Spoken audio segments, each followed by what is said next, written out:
Hello, good morning students. आज हम microbes in human welfare ये वाला चैप्टर करेंगे। ठीक है। माइक्रोब्स आपको पता है मतलब माइक्रो ऑर्गेनिजम्स, वो छोटे छोटे ऑर्गेनिज्म जिनको हम नेक्ड आई से नहीं देख सकते। और ये बायोलॉजिकल सिस्टम का अर्थ पे जो बायोलॉजिकल सिस्टम है उसका मेजर कंपोनेंट है। मतलब माइक्रोब्स बहुत ज़्यादा अमाउंट में प्रेजेंट है। अगर आप एक हाथ पे भी देखोगे तो इसमें भी बहुत ज़्यादा माइक्रोब्स प्रेजेंट होते हैं। ठीक है। मिट्टी में, सोइल में, मतलब हर जगह मिलेंगे, हर जगह, चाहे टेम्परेचर हाई हो, एसिड हो, बेस हो, या मतलब गीज़र हो, एसिड आपने पढ़ा है ना, एसिडोथर्मल बैक्टीरिया, मिथेनोजेंस। हमारे इंटेस्टाइन में भी बैक्टीरिया होता है, कौन सा, इकोलाई। हर जगह प्रेजेंट होते हैं बैक्टीरिया। ठीक है।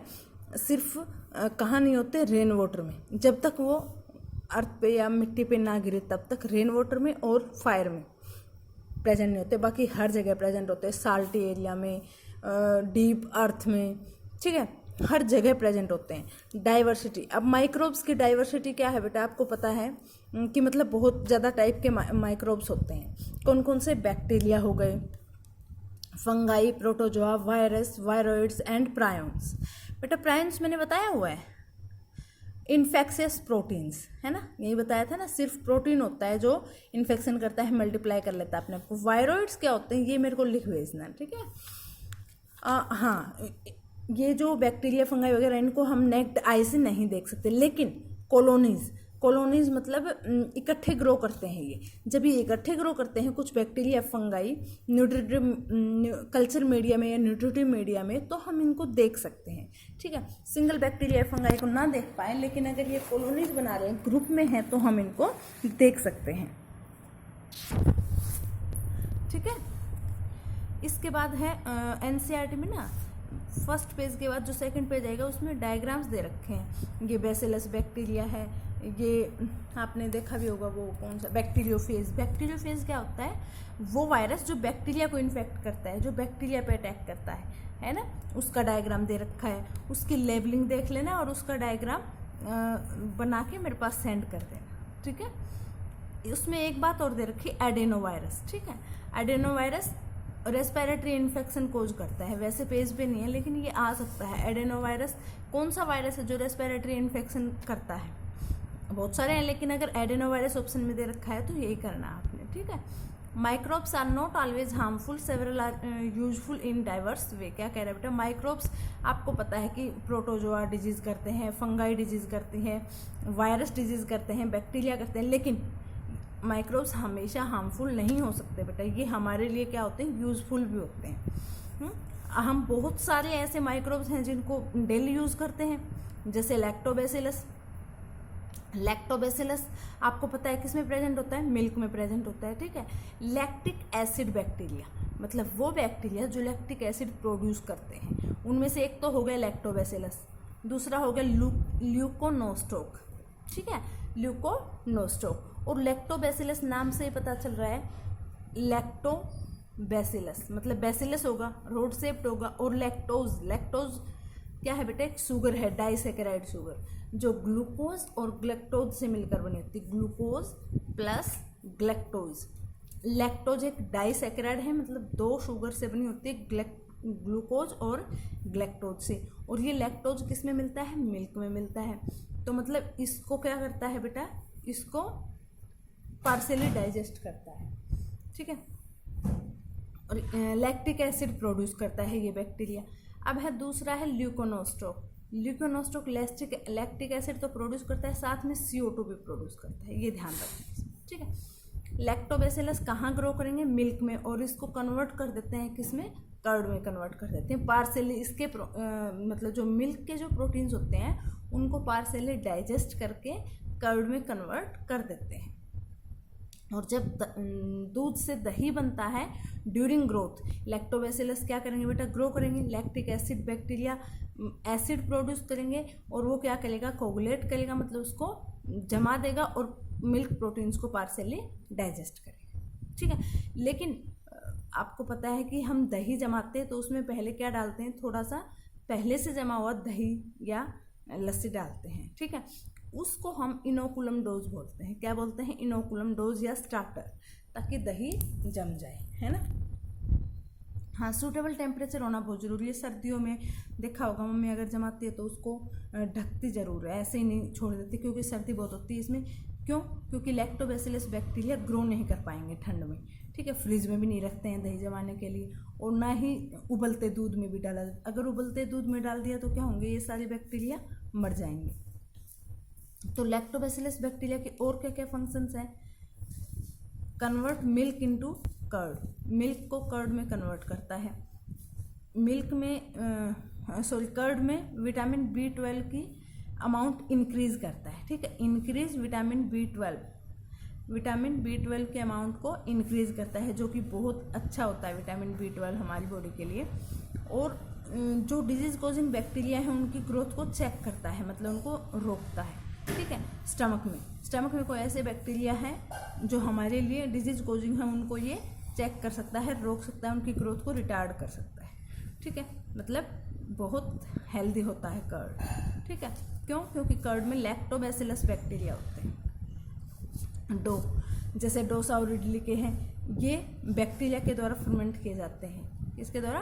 बैक्टीरिया के द्वारा। आप देखते हो इडली या डोसा के बटर को हम रख देते हैं रात को, और सुबह तक वो फर्मेंट होके मतलब फूल के बन जाता है, तैयार हो जाता है, उसको हम डो बोलते हैं, ठीक है। Puffed up dough is due to production of CO2। और जो डो आपको दिखाई देता है कि थोड़ा फूला हुआ है, वो किसकी वजह से फूलता है? CO2 की वजह से। किसकी वजह से?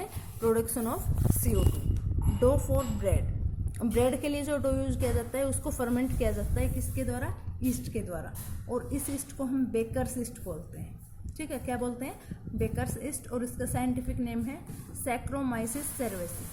सैक्रोमाइसिस सेरेवेसी साइंटिफिक नेम याद रखना है। और जिस ईस्ट से ब्रेड वगैरह बनाई जाती है उसको बेकर्स ईस्ट बोला जाता है, ठीक है। अब है एक टोडी। टोडी ट्रेडिशनल ड्रिंक है साउथ इंडिया की, और वहाँ ये भी फर्मेंट करके बनाई जाती है। किसको फर्मेंट किया जाता है? पाम, खजूर के पेड़ से कुछ लिक्विड मटेरियल निकलता है, सैप फ्रॉम पाम, उसको फर्मेंट करके बनाया जाता है टोडी, जो कि वहाँ का ट्रेडिशनल ड्रिंक है। फिश को फर्मेंट करके फूड बनाया जाता है, सोयाबीन को फर्मेंट करके। और जो बम्बू सूट्स होती हैं, उनकी बांस के प्लांट की जो सूट्स होती है उनको भी फर्मेंट करके बनाए जाते हैं। बहुत हेल्दी होते हैं और अच्छे होते हैं, ठीक है। चीज़ और माइक्रोब से क्या बनाया जाता है? चीज़। और सबसे ओल्डेस्ट फूड आइटम जो है वो क्या है? चीज़। सबसे मतलब पहले जो माइक्रोब से बनाया गया वो चीज़ होता है, चीज़ था मतलब। और आपको पता है बहुत सारे टाइप के चीज़ मिलते हैं, किस बेस पे?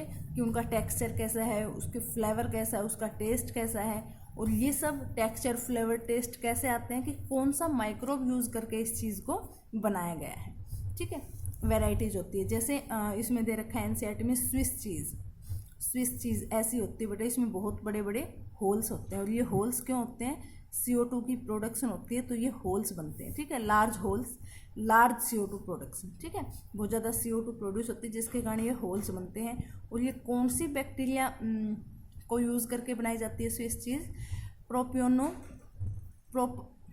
प्रोपियोनिबैक्टीरियम सरमानी, ठीक है।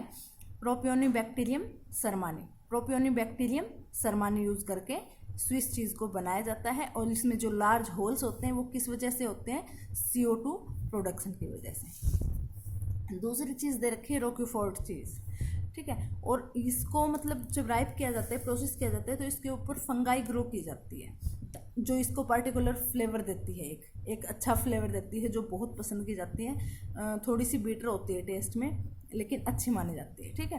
क्या ग्रो की जाती है इस पर? फंगाई।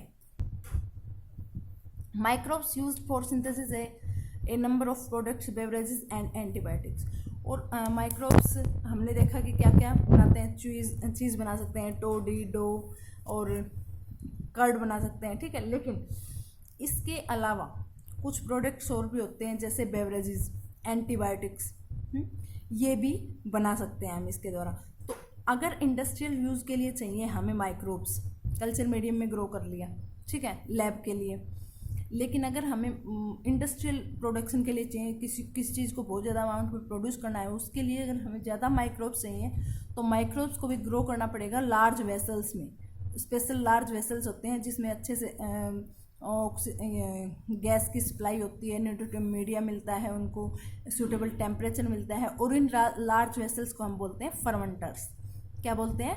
फर्मेंटर्स। ठीक है, जैसे माल्टेड सीरियल्स हैं या फ्रूट जूस हैं, उनको अगर हम फर्मेंट करके प्रोड्यूस करेंगे, क्या प्रोड्यूस होगा? इथेनॉल।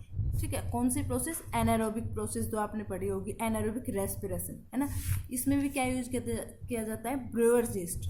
वही है, बेकर्स यीस्ट है, बस यहाँ पे ब्रूअर्स यीस्ट बनाया जाता है, इसलिए इसका नाम है ब्रूअर्स यीस्ट। इसका साइंटिफिक नेम लिख भेजना मेरे पास। ठीक है, वही यीस्ट है बेटा, बेकर्स जो यीस्ट है वही, इसका साइंटिफिक नेम बताना है। ठीक है, और अल्कोहलिक ड्रिंक डिफरेंट टाइप की होती है, किस बेस पे? कि कौन सा रॉ मटेरियल उसमें यूज़ किया गया है और कौन सी प्रोसेसिंग हुई है। ठीक है, यानी कि डिस्टिलेशन हुई है या डायरेक्ट फर्मेंटेशन से वो बना दी गई है।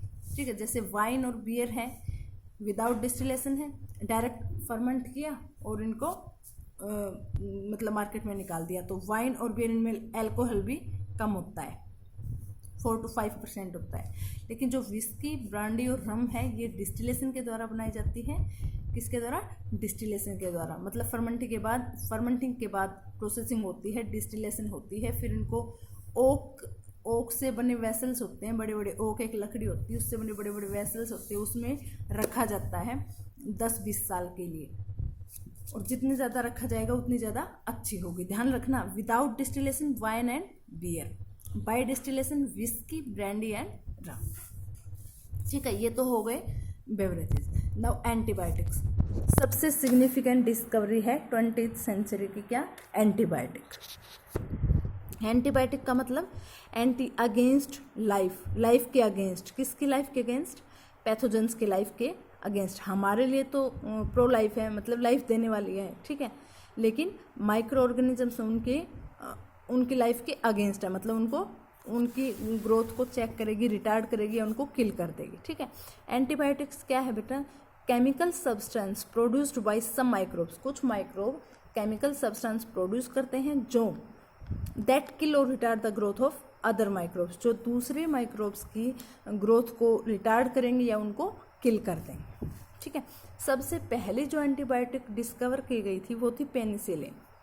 पेनिसिलिन किसने की थी? अलेक्जेंडर फ्लेमिंग ने की थी, और ये चांस डिस्कवरी थी। एक्चुअल में वो कोई एंटीबायोटिक डिस्कवर नहीं कर रहा था, वो स्टेफाइलो कोई बैक्टीरिया के मतलब कुछ काम कर रहा था लैब में, लेकिन वो अच्छे से वॉश नहीं हो पाई उस बैक्टीरिया वो, और वहाँ पे ये मोड जो ग्रो कर रहा था, इसने इन बैक्टीरिया की ग्रोथ को रोक दिया।